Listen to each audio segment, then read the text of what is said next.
Too late. There we go. I already did. What we do with this is we have the recording, and we take pretty extensive notes, which we put in those notes upcoming funding opportunities. We put in a summary of the presentation, in this case that Samantha is going to give us, announcements, so you really don't have to take notes at all today. Any links to that will be in the notes. And what we do is right after this call, we start working on these notes and we run them through our editorial mill, Steve, and then Nolan, and then usually they'll go out on Monday. It used to be Friday, but we're sending them out on Monday. We're making them a little fancier now, so we'll send those out Monday, and you'll have links and names and people to contact. Now, if you're not getting the invites, we send out an invite usually Monday and Wednesday. Just send your contact information to me, msenu, I'm up there, HMTRI, msenu@gmail, msenu@gmail, and I'll make sure you're on our PLC list. We have about 580 people on our list, and they come and go from our PLCs. We're very informal that way, and but if you're on the list, you'll get announcements of the PLC, and then at the same time, we will send you notes. Hello, Mac. How are you today? Hello, everyone. And Karen, I don't want to put you on the spot on Mac, but I'm hoping that you'll be able to present on the 15th. Congratulations. Thank you. We take turns, and we take our outstanding programs, which they are one of, and I'll just count on them being here. They're going to talk about what they've done and give us some hints about it, and it's very informal as this one is, and we'll go from there. It gives our grantees a chance to highlight their program, and gives the main thing about the presentations of the grantees is it gives others a chance, and particularly new people like Willie, who is just thinking of applying for a grant. What is this grant about? What do we do? How hard is it? Some ideas of the history of what we do, and it gives us a feeling on what this program is all about. So we usually start this out, and today we're going to talk about a very poignant subject. 70 million people have been incarcerated, they have criminal records, and many of our grantees are, when we look at target groups, they include people who have interacted with the criminal justice system, or they may be ex-offenders. There are about 10,000 people released from incarceration every week. It's a major population, and it's part of our target group, and we're going to be starting a conversation on that later today. So let's start with some introductions, and we'll go around just so we know where everyone's from, your name and where you're from. Steve, do you want to start out? Sure. Hi, everyone. Good to see everyone. My name's Steve Fenton, and I work with Mike and Nolan with HMTRI. I'm actually based in Venice, Florida. So good to see everyone. Okay, I'm Mike Senu. I'm in North Carolina. Again, if you want to get on our list, if you're not on it, if you got the invitations, you're on it. And the notes, msenu@gmail.com. And Nolan? I'm Nolan Curtis. I work with Mike and Steve, and look forward to seeing all of you in person in Alexandria, Virginia, in just a little while. So again, happy to be here and happy to be working with all of you. Willie is in Alabama, and he's thinking they're kind of interested in this program. Willie?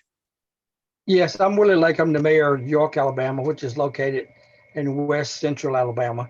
I had the opportunity to go to the Brownfield Conference this past year for the first time, and we have quite a few Brownfield projects in our small community we need to work on. Okay, Tricia. Awesome.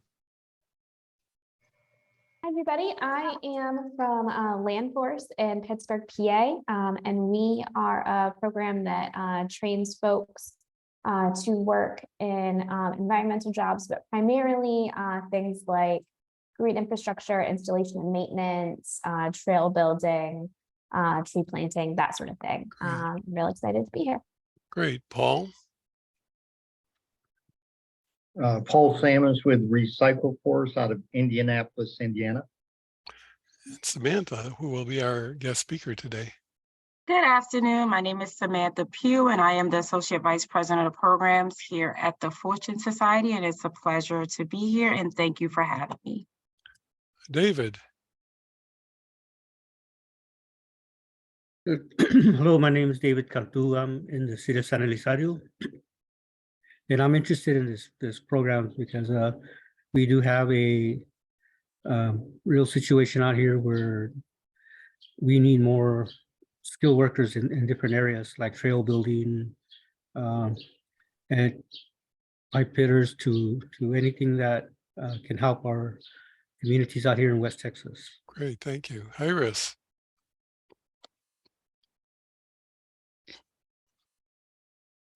Hi, my name is Iris Colom from Patson Corporation at Puerto Rico. I am just been here for a few months, so I hope to learn a lot. Okay, that's what we're here for. Deborah? Hi, I'm Deborah Trevorrow from City of Tacoma, grant recipient for 2023 and a few times in the past. Glad to be here. Thank you. Tacoma was one of our shining stars, and then they took a little lapse and they're coming back. So welcome back. Jessica? Hi, everyone. I'm Jessica from Pastor Corporation, Puerto Rico. Great. And John Carlitos? How are you? Oops, we got to turn your mic on. Oh, There we go. It's okay.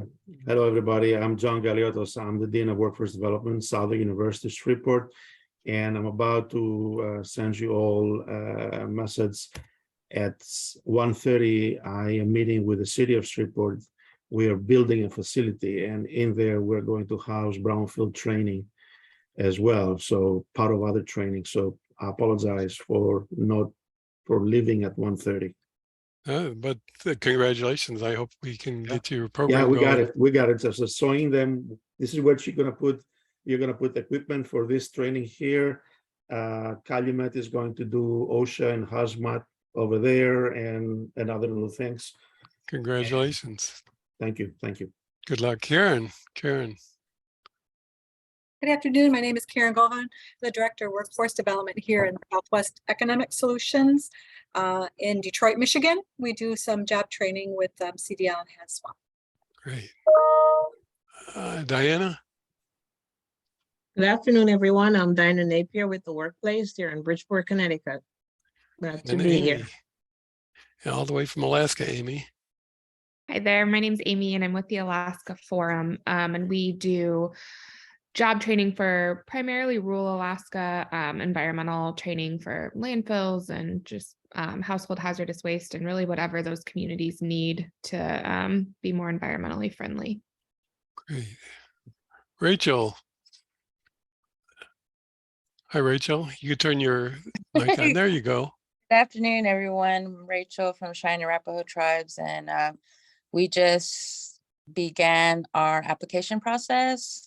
We're offering our first course in OSHA next Monday. So we're excited to start to train everybody now. Fantastic.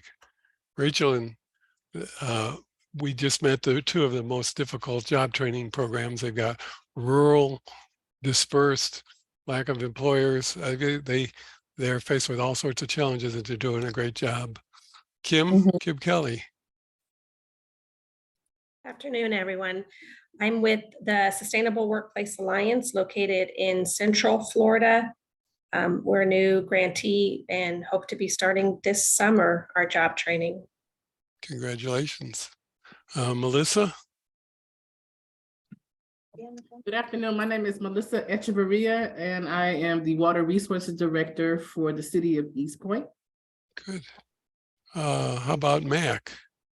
Mac? Hello, everyone. Just bring it back. I gotta call her.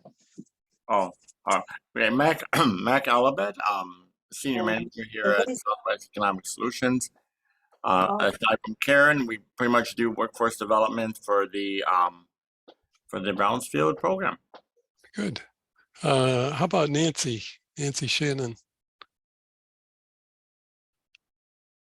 Oh, sorry, I don't have my computer up with the with the camera on.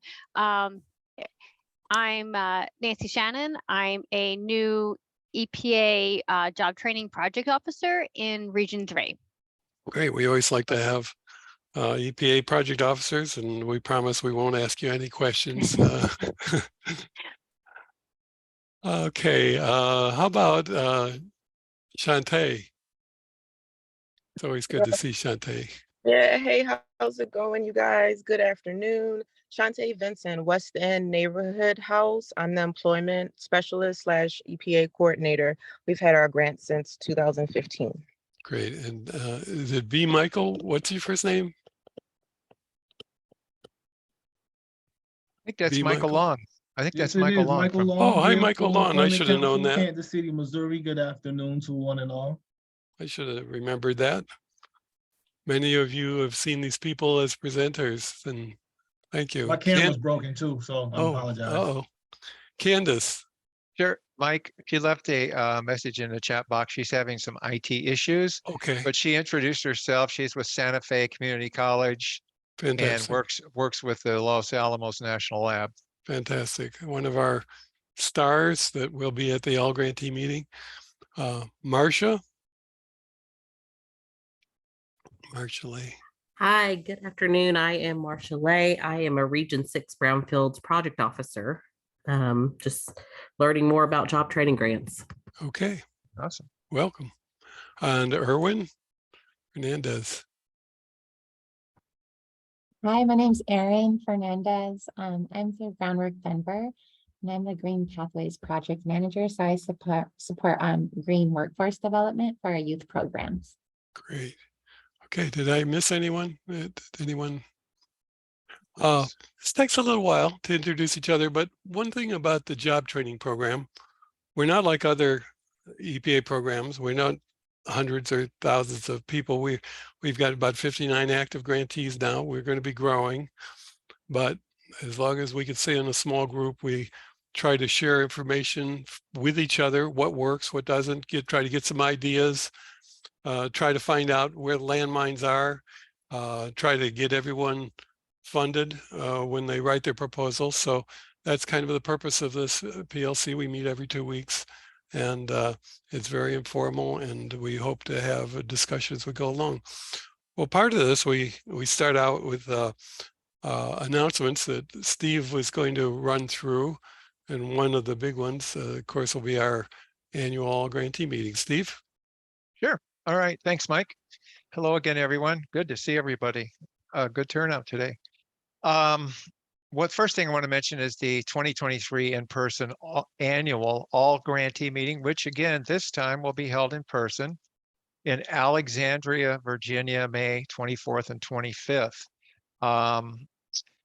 As I speak, it's possible you may have gotten an email in your inbox if you're on our master email list about this program, and links to, you should have the conference registration and also links to the hotel. And I want to shout out and give a special thank you to our very first 2 participants that signed up. Yes, Mac and Karen, that's you two. You were our first 2 that signed up, so you get a special shout out and thank you. Looking forward to seeing everybody here at the conference too.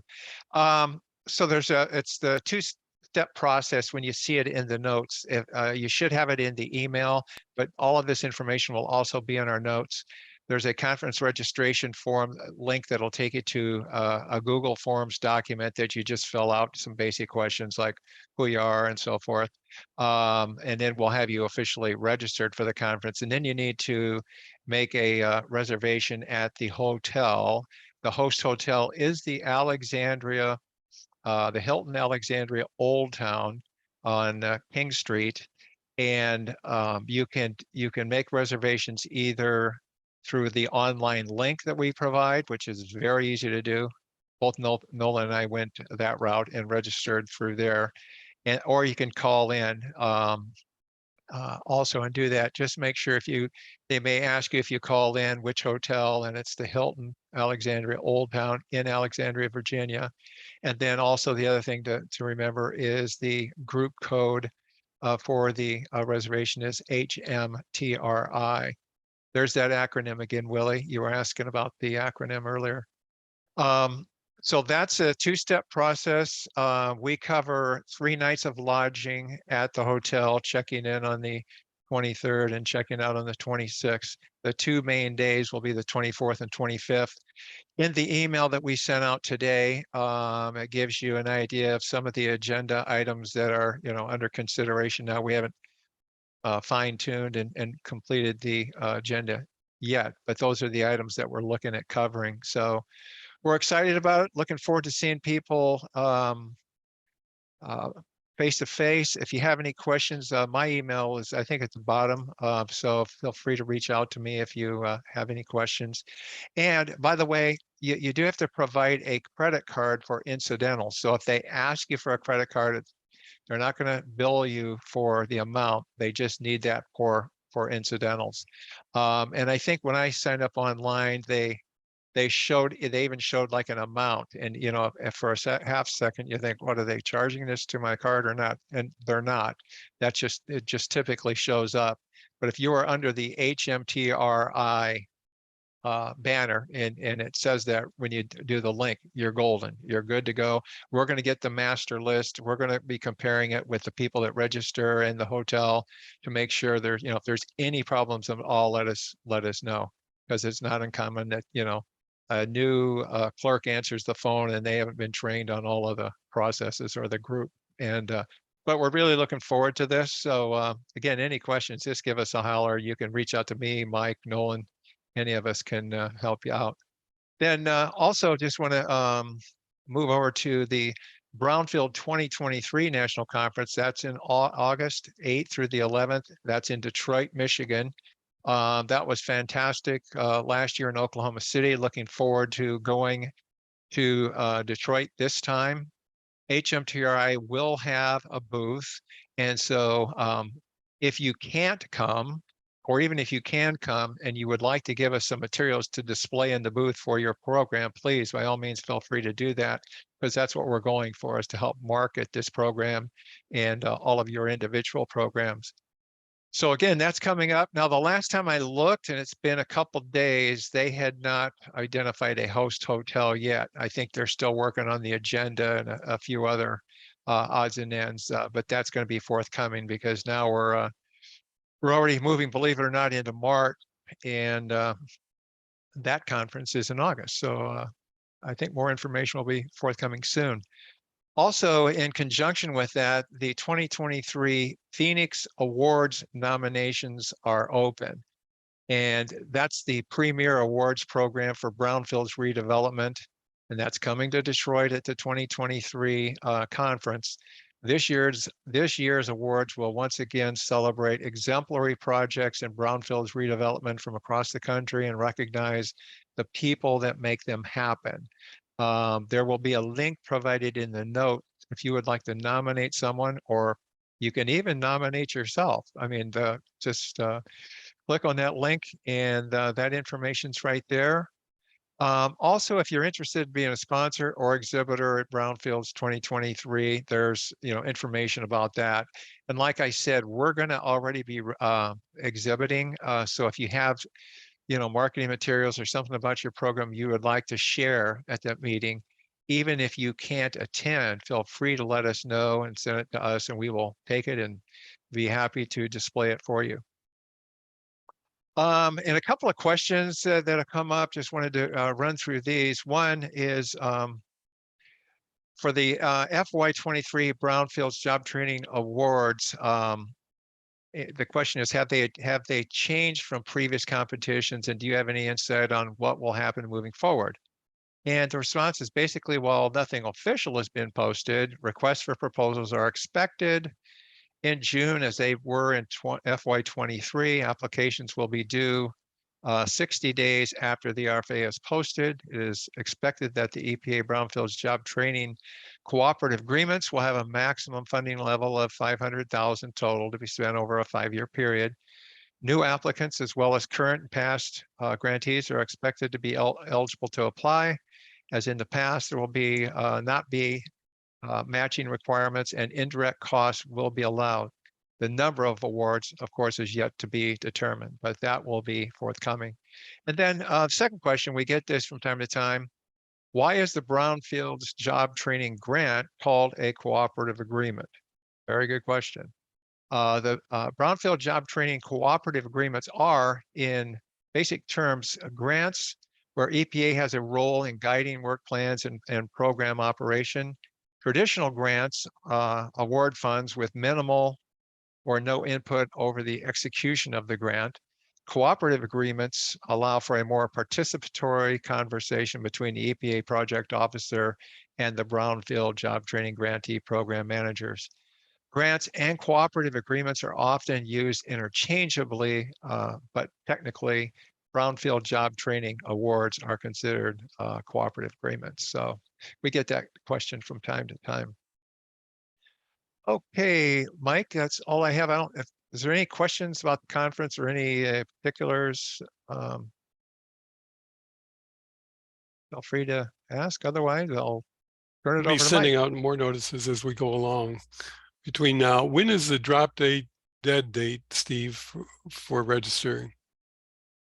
Well, I think it's, I mean, the registrations will stay open for the next few months. Now with the hotel, we have at least 2 full months before they release our block.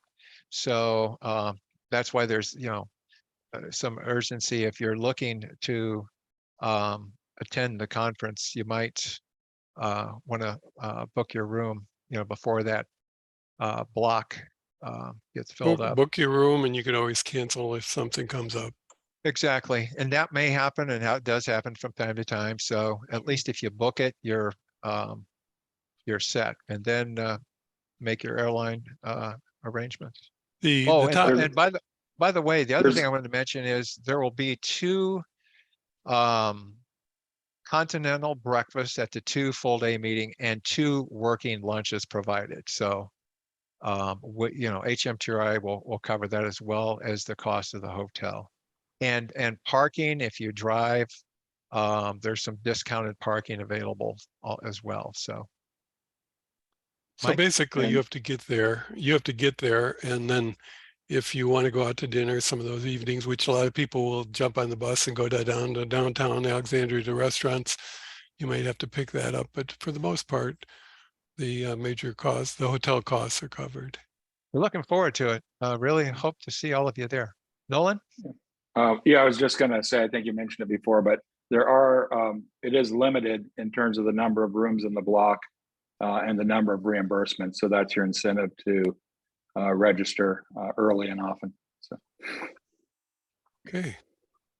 We're going to start a discussion, as I said before, as we started, about returning citizens. We've got a huge population, 10,000 people a week who are being released from incarceration. We've got a lot of people who may not be incarcerated, but were touched by the criminal justice system. And it so happens that many of these people are in our demographic. They live in our neighborhoods that we're targeting. And there are a lot of good people.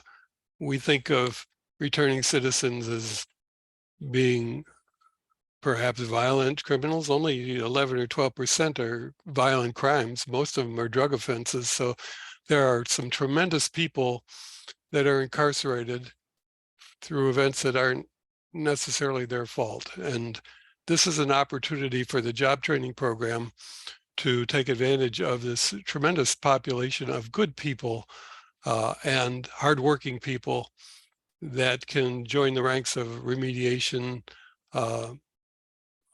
workforce. But the problem is between when they're incarcerated and getting a sustainable, good job. There are tremendous obstacles. And we're going to talk to Samantha about what the Fortune Society is doing to help these people. Fortune Society has been over 50 years, and she may talk about this. It was actually started by David Rothenberg, a playwright in New York. And he felt that, as we do, there are a lot of good people that we can, with proper nurturing and training, we can make them productive members of society in a win-win situation. So with that, I'm going to turn it over to Samantha. They have an outstanding program. They started in 2011 with the BJT program. They've been funded 6 times in competitive competitions from 2011, and they just received, and congratulations, a 5-year grant for $500,000 in 23. And so with that, Samantha, I'll turn it over to you. Thank you, Mike. Greatly appreciate it. So as Michael stated, yes, Fortune Society has been around for 50 years. It's a nonprofit organization providing wraparound services, holistic wraparound services to individuals impacted by the criminal justice system. We offer pre and post-release services, as well as those that may have just simply had a touch point with the criminal justice system. And that is something that we just started this year. Historically, someone would have had to been arrested, in jail. Now, if someone just get a desk appearance or, something like jumping a turnstile or summons, we are now offering and providing services to them to support with any additional criminal justice measures. The services we provide are alternative to incarceration. We have a benefits access program. We offer family services, creative arts. We also offer on-site community service. Like now we have, I don't know if you guys are familiar with the rappers, but we currently have Cardi B doing community services at various Fortune Society locations. She's currently at our housing location as we speak. We offer education, employment services, housing, food and nutrition, health services, mental health, substance abuse, and outreach programs here and volunteer programming here at the Fortune Society. Our targeted community, as I just mentioned, is anyone that have had any criminal justice involvement. One of the questions came up, how do we work with partnering organizations? It depends on the services and or the resources that the organization offers. If it's a training provider, we will work with them to do a memorandum of understanding. And there's a very lengthy process that we implemented, whereas myself kind of go out, we meet with the lead of that organization. We kind of vet them to make certain that it's someplace that we want to send our participant. And this process is not only for the partnership, but also if we partner with them with regards to employment placement for our participants. Or there's the linkage agreement. The linkage agreement is usually for our case management department, where we're just saying we're in agreement for these services that the participants may need that could be in a barrier for them to go into the training programs and or employment. Some such as childcare, right? That's one of the big barriers for our women that's coming into the program. They don't have adequate childcare services for their children. So we work with our benefit access program to ensure if they qualify for public assistance benefits that they get that so that they can get the vouchers for childcare services. As it relates to our curriculums, for our general workshop, any participant that comes through our program has to go through either a 2-week and or 3-week work readiness program. That program is to ensure that the participants are prepared and ready to go into either our internship and or our direct full placement employment. There is no one that can just get referred to us and say, hey, our participant has already been working, he or she has work experience, we want to just give them direct placement. Those that have work experience, they are the ones that could qualify for the shorter version, which is the 2-week program. Anyone that completes the work readiness program then gets a certificate just for completing, as well as an incentive. And then we have various hard skill training programs that the participants can go through. To name a few, it's the OSHA 30, which will soon be the 40. flagging, plumbing, electrical, social service, culinary, CDL. Those are some of the trainings that the participants go through. And once they successfully complete, they're get a certificate for that. We also do an assessment to ensure that not a participant just saying they want to take the training, but we do an assessment within the intake to ensure that this person qualifies and can go into the specific training. For an example, for a bank training, if someone had their criminal history kind of aligns with something that would prevent them from going into that field, we will not allow them to go into the training program because quite obviously they won't get a job. The ultimate goal of the training programs is to ensure that the participants get job placement after the completion of those trainings. As it relates to the recruitment process, we have an outreach team. The outreach team works with specific organizations such as probation, parole. We're also in the jails in our ICANN program. We actually see participants while they're in the jail. We're currently in Rikers Island and VCBC. We used to be in Manhattan Detention before they closed. And the staff is also going to go to do presentations in various nonprofit organizations as well. And I think I covered it all. Any questions?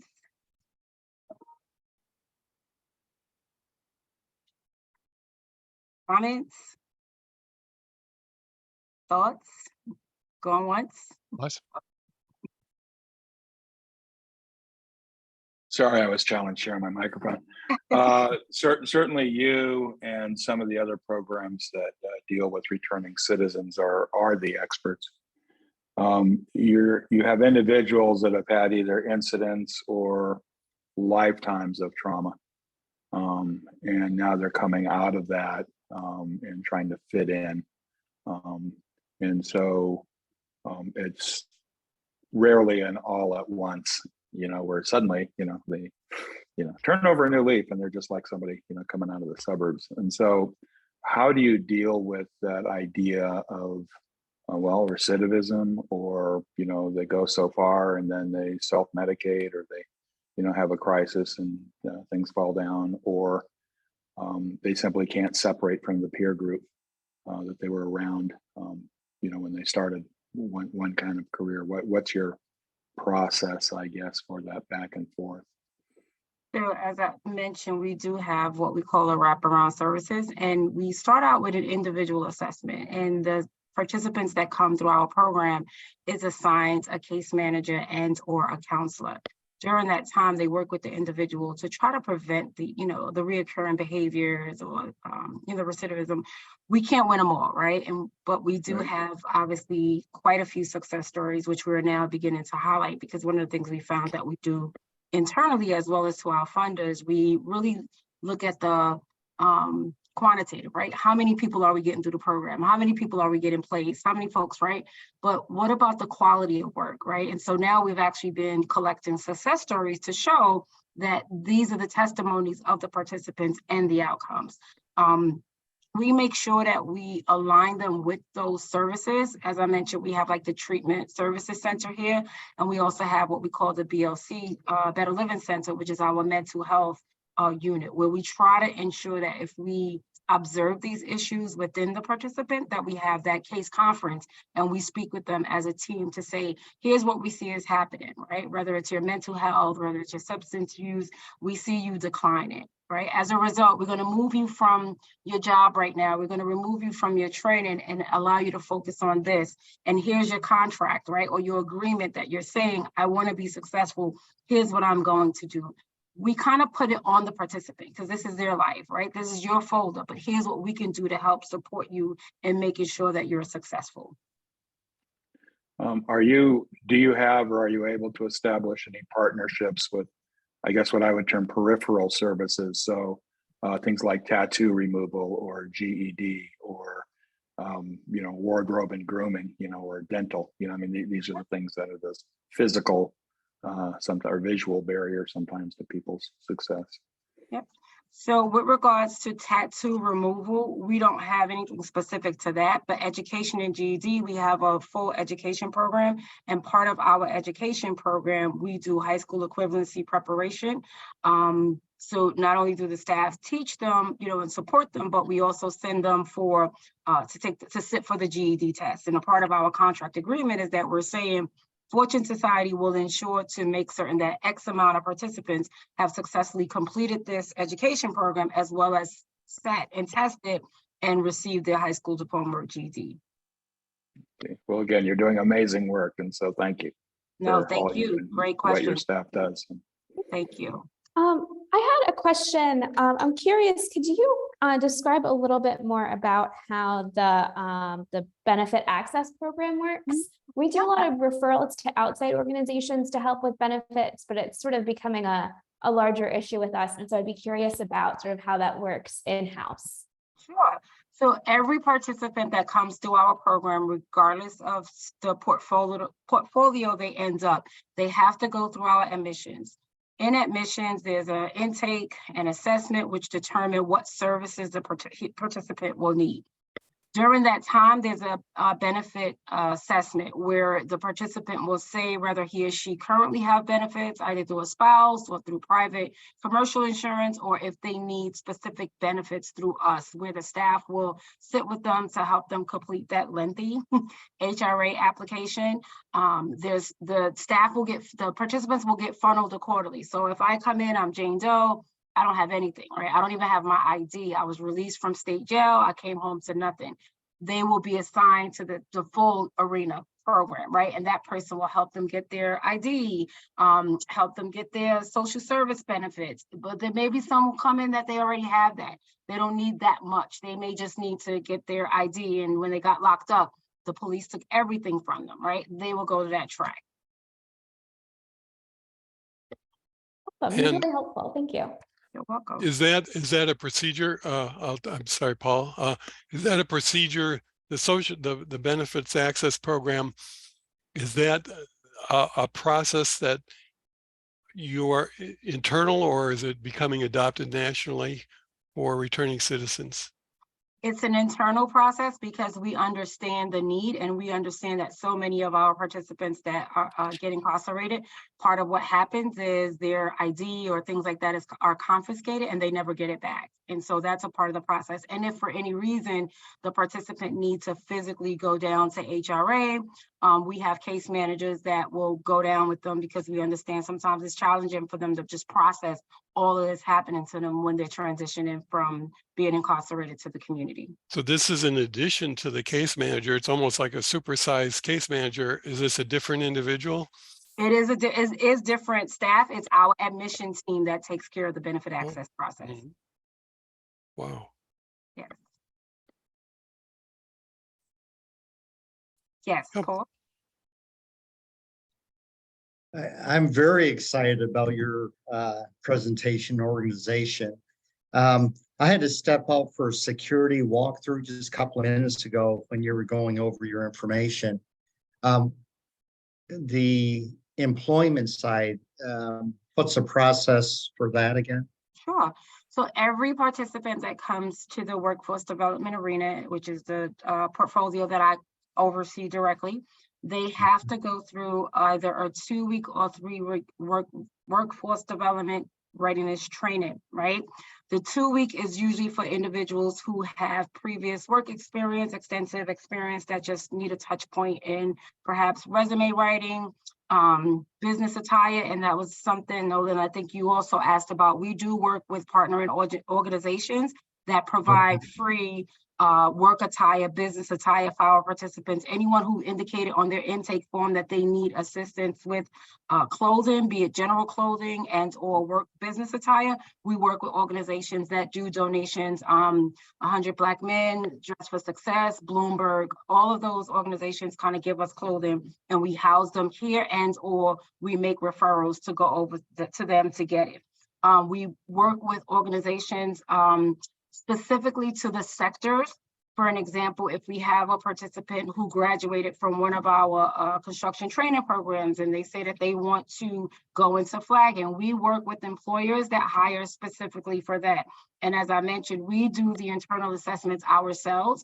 If a participant completed on their application that they have a stint in their back because they were shot, but they're saying that they want to do hard construction, we will not refer them. quite obvious for obvious reasons, right? You can't physically maintain this job. There will not be retention. We track our participants. We're funded, let me just clarify.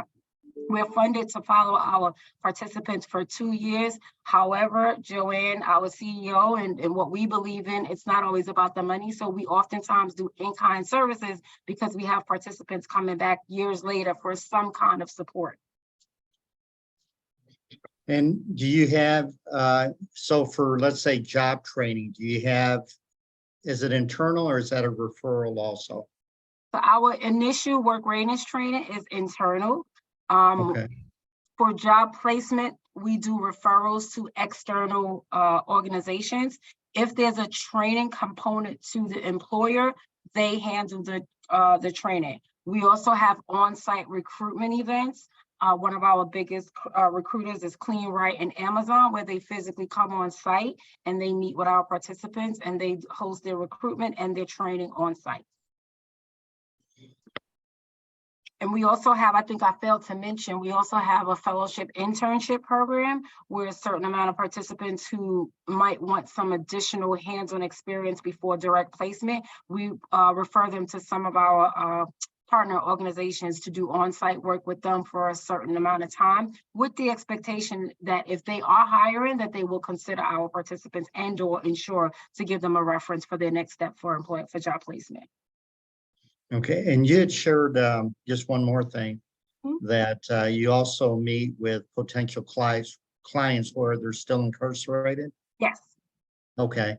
Do you have any court liaison services too available for clients? Yes, we have, that's a separate entity that's not under me, but we do have within our ATI program that I mentioned that we host, which is the Alternative to Incarceration, our court advocacy team goes in and they support the participants in every arena, such as, for an example, the workforce.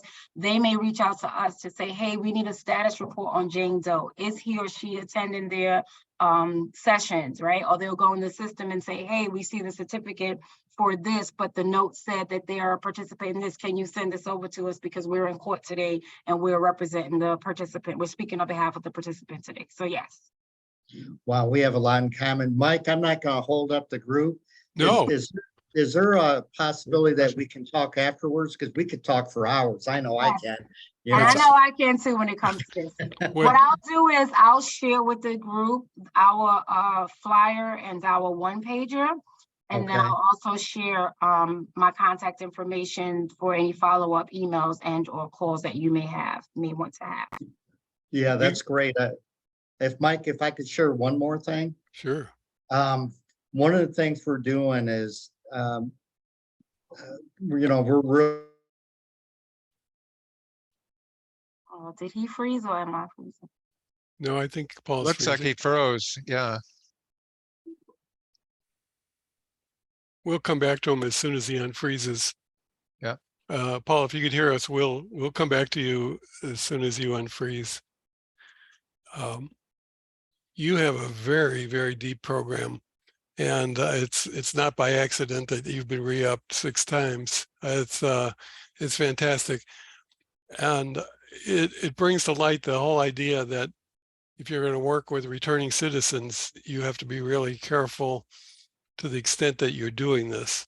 To accept 1 or 2, you have to have a very special situation. Paul will probably be joining us in a minute. When we think about working with people who have been touched by the criminal justice system, we've really got 3 things that you've brought up. One is the participant needs, tremendous participant needs, and we'll go over that. We'll probably be doing a Connect newsletter on this. You've got participant needs, then you've got the instructional challenges, and you've got a special situation with instructors, and then you've got your placement demands of placing people who may have a bad rap or have connotations of being violent, and they're not violent at all. They're good people who have been trained and vetted and want to start a new career. So when we look at those 3 groups, we we have to look, first of all, if we look at participant needs, they often have no transportation. They may be homeless. They may have PTSD, depending on how you're recruiting. They may have mental issues. Paul has talked about this. They may have health issues for being incarcerated for a period of time. They have street and administrative debt. They may owe, many states are not very kind to returning citizens. They may have to pay court costs, administrative costs. They may have street debt that they've got to overcome. So these are huge number of our obstacles and constraints that are returning citizens have. The danger here is if you have a mixed group and you have people who are brought in from all walks of life, and you have some ex-offenders, you have to be really careful in your screening, because you have to try to appreciate these issues they have. When we look at instructional challenges, and interesting enough, Samantha has gone over this, is fantastic, this 2-week period where you have a chance to look at life skills and readiness skills and start to determine how you could bring them up to speed to the rest of the class. But you have to be really careful about choosing your instructors. If you're doing environmental training, these people may be, these instructors may be used to teaching engineers or people that are well accomplished. They're not used to talking to someone who's been out of the loop for 10 or 15 years.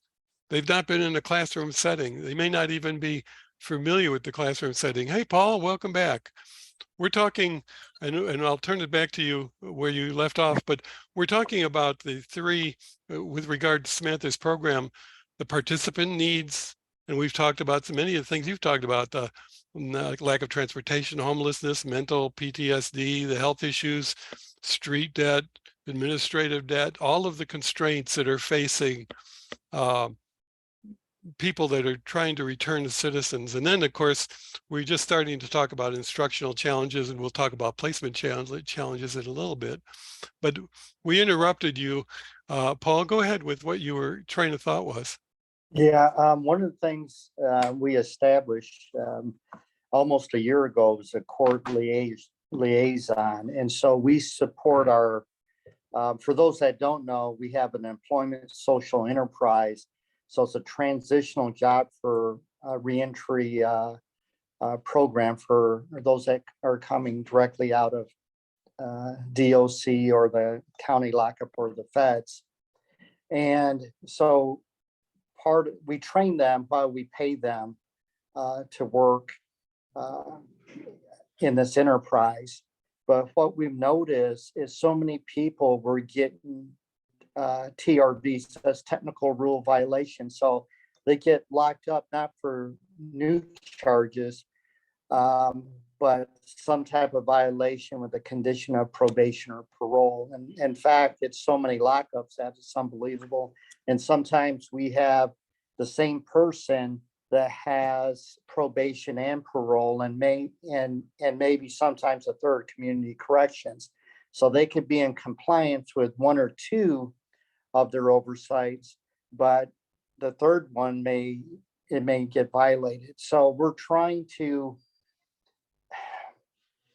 ease that, and by representing or being an advocate or supporting them in court, we find that just being there as their employer, they don't get locked up.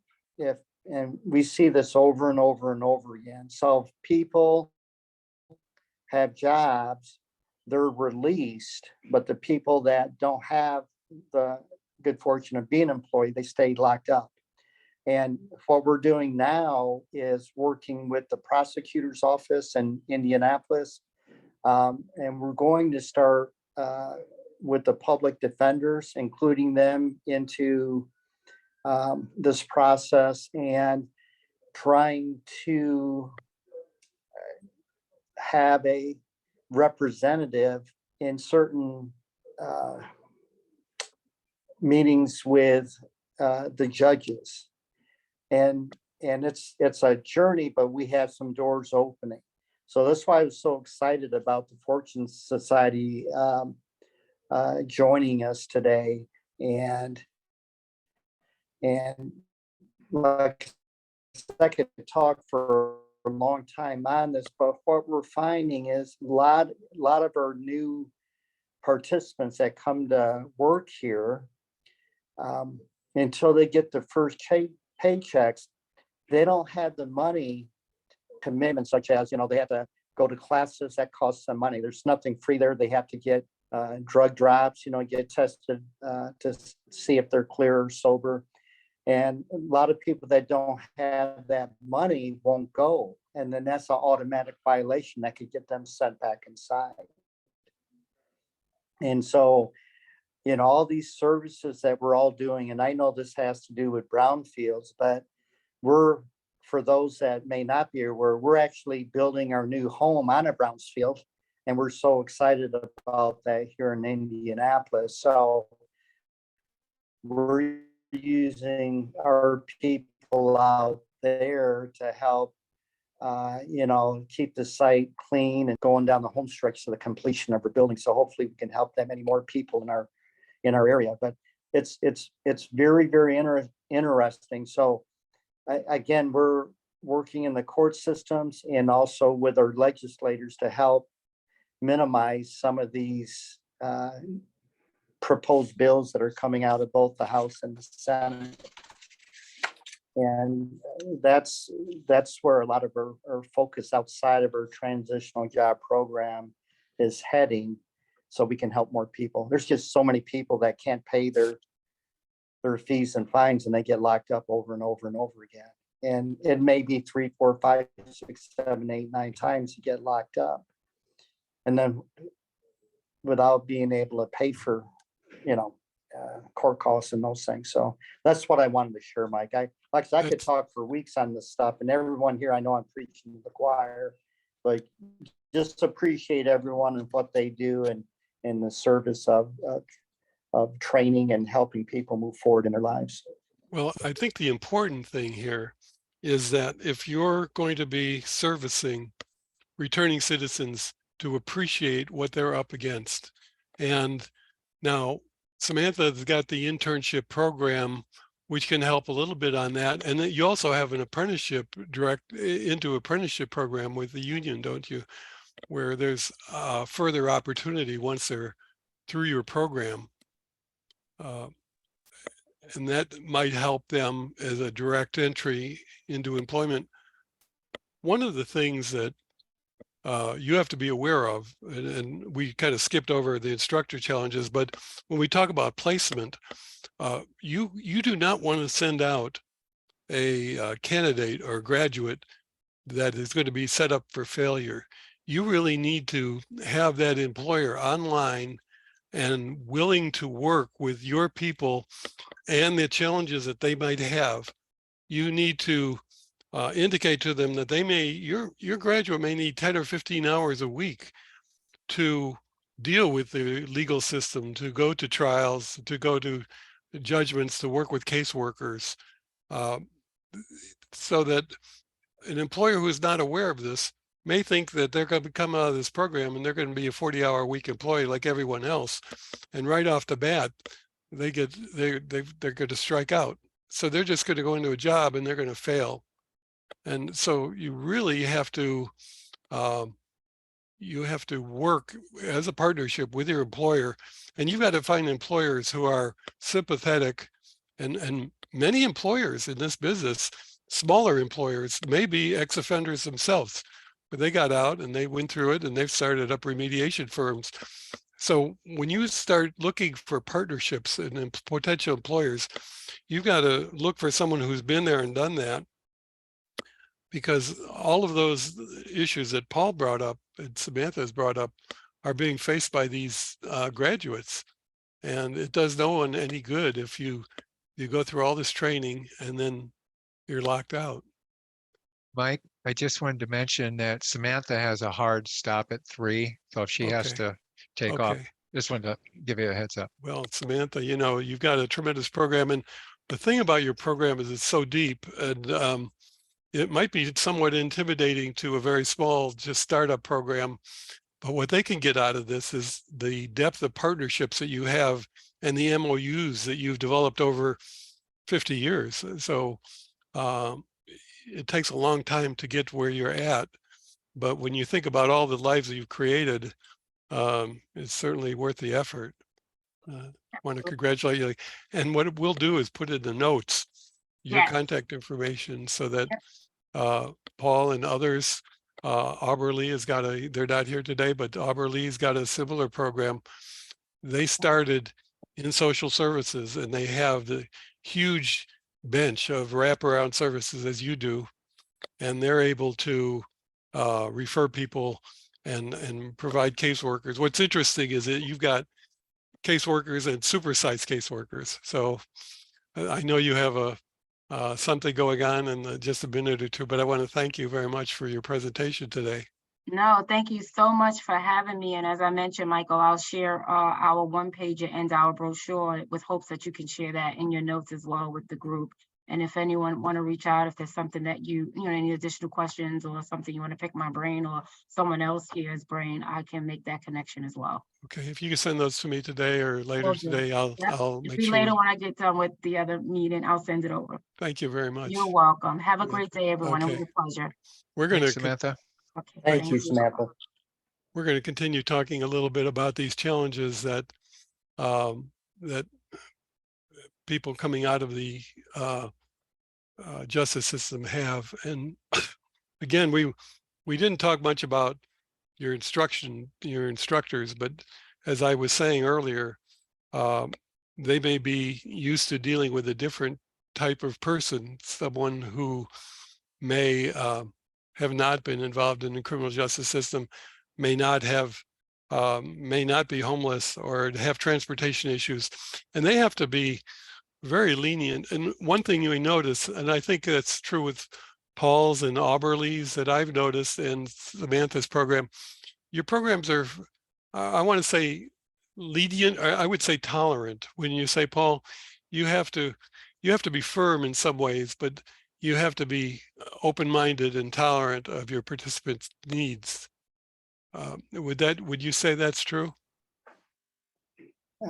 Yeah, that's for our program. I know being a program, we all get funding to deliver results. And so however we need to deliver those results, but our program specifically is focused on the hardest to serve.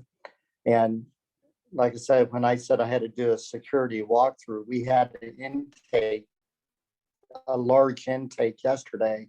For intake, 2 opposing sides can end up here, if that makes sense to everyone.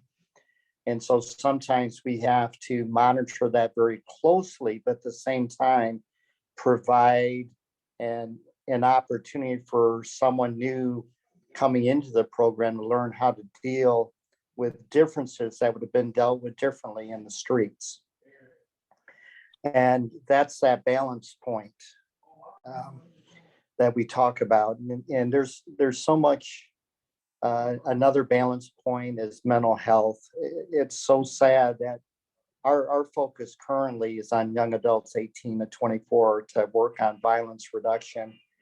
And there's so many mental health challenges, and there's just not our current referral sources are slammed. They're slammed.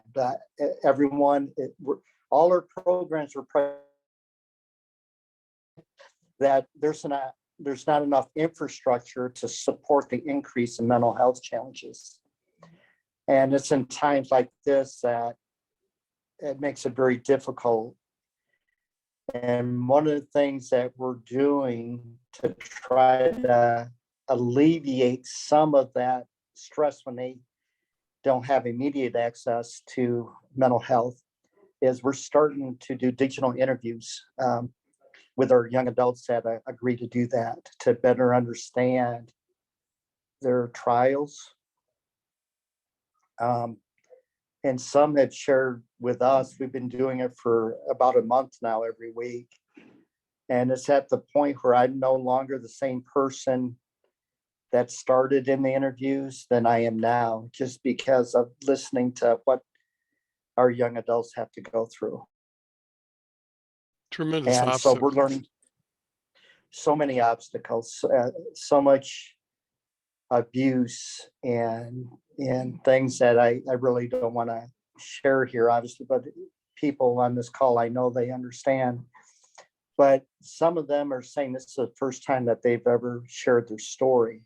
And there's something therapeutic and healing happening that we can't explain, but we're rolling with it. And we're trying to get a randomized control trial to better understand this, and maybe hopefully I know it's helping us right now work our program in a different way than if we would have worked it where people were more senior in age.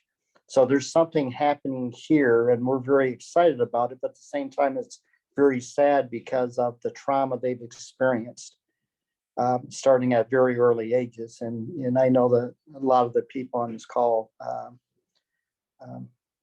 have some of that experience. So it will probably, it's such a fundamental change that is going to help us better serve our young adults, and hopefully can be more stabilized as they,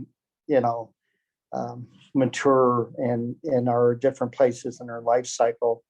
And so we're working with a national organization that's gotten their attention on policy change, and we'll be presenting at the NYEC for the National Youth Employment Coalition National Conference in Indy in April. So depending on how that goes, I'll be in Washington, D.C. in May to talk about our program. So I know it's tough, and we're doing great things, and we just stay the course and learn. There's so much to be learned. It's unbelievable. But I'm a different person, from when we started. So I get excited when we talk about these things because we're human. There's like one human race, right? Right. Well, the beautiful thing, Buddy and I talk. Yeah, Buddy's been through it, and when you have people who've gone through the program and they come back and they say, "You gave me a life. You gave me a life." We've had testimonials. One I always will never forget. It was down in Louisiana. A woman came back to her job, and there's a big semi in her parking spot, and she gets out. "What are you doing in my parking spot?" And he said, "All I want to do is hug you." She knew her, and then she recognized him. He said, "I was in the streets. I had no life. I was in jail, and now I have a house. You see, I'm driving hazardous materials, and it's all because of you." And she was just bawling. I mean, people who are touched by this, and Buddy sees it every day. Paul sees it every day. I used to say, you're paid in hugs. When you see these testimonials you're giving people their lives, which they wouldn't have had. They'd be back in jail. They'd be back in the streets. They get back in their old peer group, and there's no end. So if you could capture just a portion of these people, you're doing a tremendous job. And for those of you who are new to this program, I think the moral of today's story is, if be appreciative of people coming out of the justice system, and also develop these as broad a partnership as you possibly can. Have these large partnerships where you could refer people. I was amazed that Samantha has not only caseworkers, but additional workers, and Paul's working in that same direction. Art Shanks used to know the judges. He was in San Francisco, but he would go in and vouch for people. He was doing it on his own. He was a caseworker, judge advocate, and the judges knew him, and they said, "Art, is this guy okay?" And he'd say yes, and they'd say, "Okay, we'll give you another chance." it's not that easy anymore. But I think that's probably where you have to go in some more formal process. We're I gonna be had a talk- question. I'm Yeah. sorry, Mike. I had a question for Paul or Buddy. Recently, there's been changes in many states about what questions can be asked on a job application form with respect to, criminal background. Have you seen that impacting your program or how you counsel people or what their opportunities are? Well, for me, that's a good question because I just had to deal with this for the last 3 or 4 weeks. And what I try to say is this: tell the truth, period. The laws, the regulations that fluctuate from state to state and all that stuff, that's good because we want that to be, in some cases, just done away with altogether. It's intrusive. It doesn't really serve a major purpose, but it's good to make sure you counsel the individuals to tell the truth.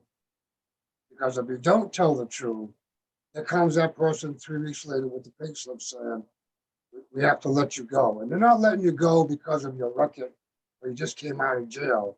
They're letting you go because you didn't tell the truth. And so it's a tricky situation.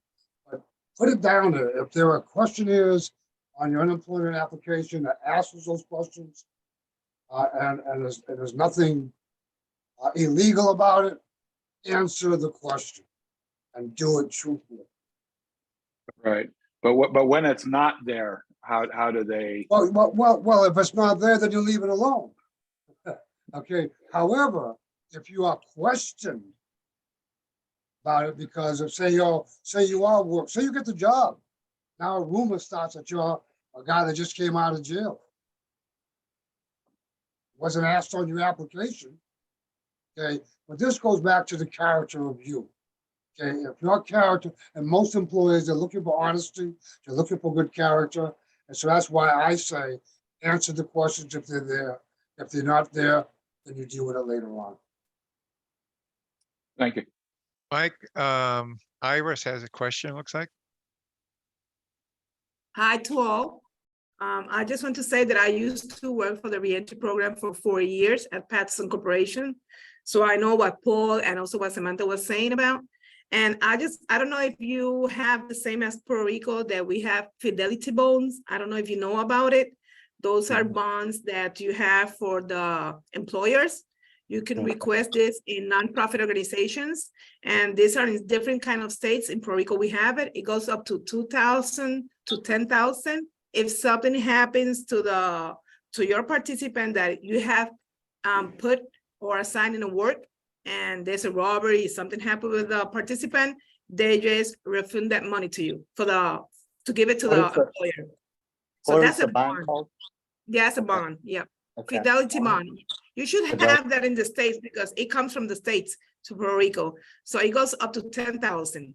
And we have used that kind of strategy for the partners. When we go there and we have this employer and I want them to get my participants and they have backgrounds and it works. It works for us. So maybe you have that over there. Iris, do you know the name of that bond? Does it have a Fidelity? name? It's Fidelity They bond. said it's Fidelity bond. Yeah, but I know you can search that. I know the States has that. Okay. Yeah, there you go. The other is in some jurisdictions, and it's more specific to the contract. Under some contracts, there are incentives and tax breaks for employers who hire, basically people who are underutilized or difficult to hire. So that might also be something you want to research to see if that's another incentive you can give to employers or inform them. Thank you. Thank you for that. That's something I didn't know. But that's important because a lot of the jobs that we're trying to do right now require a lot more responsibility. And so that, like working on the waterfront, the Twix cards and all that. So if you can get a bond and a contract at the same time, that's a huge safety net for longevity in employment. And wow, thank you. That's something I wasn't aware of.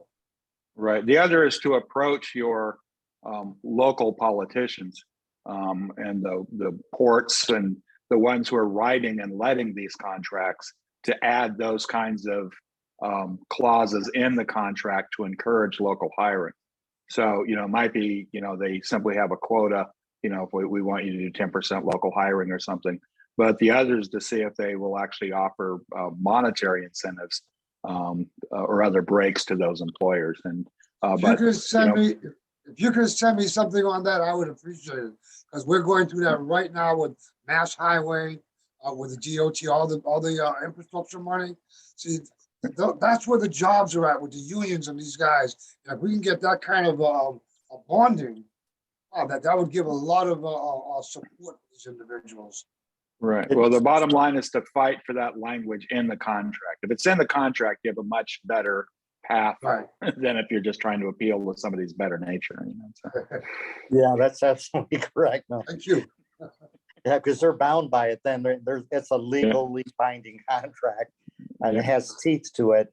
One of the things that has worked very well for us is we had established a working relationship with the city of Indianapolis in their Department of Public Works, and as of right now, we provide them temporary labor, and they use that labor on the back of when they do their garbage runs and those things.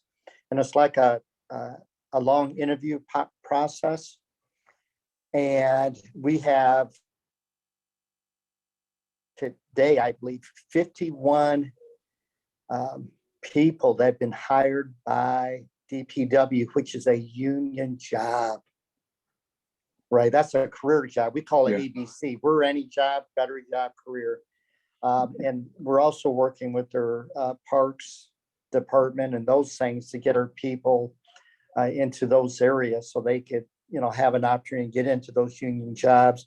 We have relationships with the trades, and I don't know how many people know about the Indianapolis or Indy Tunnel Project, but it's a couple hundred people below the ground, and we have a couple of our people and that project will last for a very long time. So we can get them in these union jobs. That's pretty much a lifelong job. From that standpoint, it's worth all the training and stability services to get them in to these type of jobs. In regards to the prior question about do they answer or not answer, and we had, we worked with our legislators here to take that box off to take it literally off. Are you a felon, right? And so at least here locally, we don't have that box anymore. People don't have to do that. But like Buddy mentioned, it's still reality. If you are asked, we say just, be very truthful. We just want them. We just need bodies. And as long as they come to work every day and work, they're good to go. And so we build on those relationships too, from that standpoint. So I think there's a lot of good progress. But like I said, we'll be rolling up to an election year. You know how that goes. Everything starts swinging. Yeah. IRIS contributed the it's called Federal Bondings Program through the U.S. Department of Labor. We have to use the momentum. That's right. The moral of the story, though, also is you've got to develop that relationship wherever your graduates are going. You're going to have to develop a relationship with them, and you may have to fight for. You may have to suggest to them if they bring up the issue of bonding or what happens if something goes wrong. I think the bonding program could come to be. The whole issue is many of these people that are graduating our programs have been vetted. We're not talking about violent criminals. We're talking about the other 70% of the people who have been incarcerated for petty crimes or drug crimes. These are not necessarily violent people who are going to fly off and start shooting all your workers or anything like that. So a lot of that comes down to convincing your one-on-one relationship with the potential employers, whether it be the city or be a small employer or even a larger employer or a government agency. That's another problem, that trying to get someone into a government job is next to impossible if they have a incarceration record. So I think that we see it, we're going to continue talking, and actually at the all grantee meeting, we're going to have sessions on this. It's a big issue, but it's well worth the path to try to work it out. And I compliment Samantha and Paul and Auberly, and Abby and the crew there, that they're all working on a very difficult population. This isn't for everyone.